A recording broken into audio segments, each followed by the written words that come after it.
is how individuals in the system in Georgia are referred to. They call them this really unique term, citizen. It's something that we don't often use when we talk about people who are criminally involved.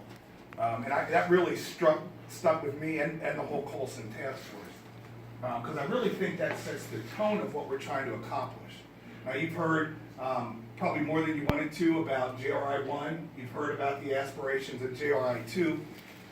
And by the way, JRI 2 sounds so awkward. I'm really trying to get this coined, the remix. And I know if anybody can make that go viral, it's Josh Shapiro. So Josh, if you could pick up that remix, and it's a really cool term, and I think that really encapsulates what we're trying to do. But I would just really sum it up, and I think that Governor Wolf in the kickoff of this really captured the essence of what we're trying to do. And he said simply, the goal of this is less crime and less victims. And if we focus on less crimes and less victims, while at the same time recognizing, acknowledging, and respecting the humanity of people who are in the system, if those are our parameters, and we use that as the vehicle to get to where we want to get to, I don't see how we can fail. Now, one of the most exciting parts for me about this JRI, the remix, versus the first one, is the focus on the front end of the system. And what I believe about criminal justice, what I believe about corrections, is that it's a tool that has to be in the toolbox, but it's a tool that should be used with precision.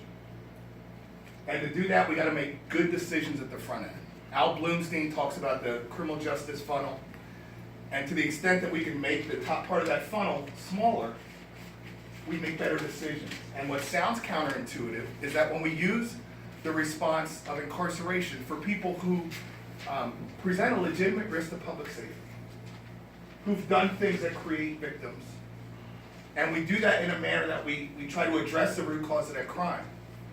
But we look at the root cause of the crime and we put people on the path to not commit another crime, and that path doesn't necessarily have to go through even a county jail. So the big push here is front end of the system, so starting with that bail decision. And as you know, bail decisions in Pennsylvania is a wide variety of decisions. You can't even call it a bail system because it's so fragmented and individualized and not systemic. But also, I think one of the strengths of our system that we have historically underfunded and under-respected is the county probation.